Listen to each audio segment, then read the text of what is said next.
Allah Azza wa Jalla in the previous ayah that we spoke about yesterday talks about believing in some part of the book and not in other parts of the book.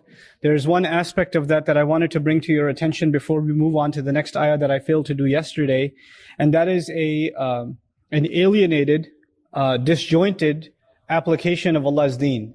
In other words, what happens in the life of a believer, certain different kinds of diseases can attack our practice of the deen. And one such disease is that you take care with great regard one aspect of the deen.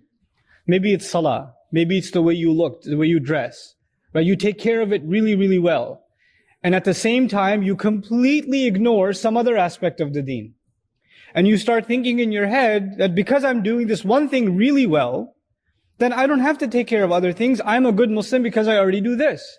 So an example of that would be a person who's extremely, the sample I give you of someone who really takes care of their salah, but when it comes to their obligations in regards to the home, of being a husband, a responsible father, of providing even a halal income, right, taking care of their role or taking care of their relationship with their parents, all of those things are in shambles, but at least I'm solid on my salat. This is not holding on to the deen. This is taking one part of the deen and ignoring other parts of the deen. And other people can do other things with this as well. There are people who, for instance, can make sure that, and the alienation can become so severe that they'll make sure that the food they're eating is like halal. Right? So they'll go to the restaurant and they'll verify where the meat was slaughtered, and they'll do background checks and find out the guy's social security number, even get a shoe size, everything, right? They'll make sure that their meat is coming from a legit source. But the paycheck and the money with which they're buying the meat can come from a haram source, that's okay. Right? So on the one hand, you're so peculiar, so particular about making sure that you're taking care of one aspect of the deen, and on the other side, you can completely ignore it. And then, similar situation, you have people that can be very, very particular about the practices of the deen, about taking care of certain ritual aspects of the deen. But when it comes to, for example, gatherings inside the home or, get-togethers, things like that, then you can throw all of the teachings of the deen out the window. A different person in the masjid, a completely different person at home. Different principles in the house of Allah, completely different principles elsewhere.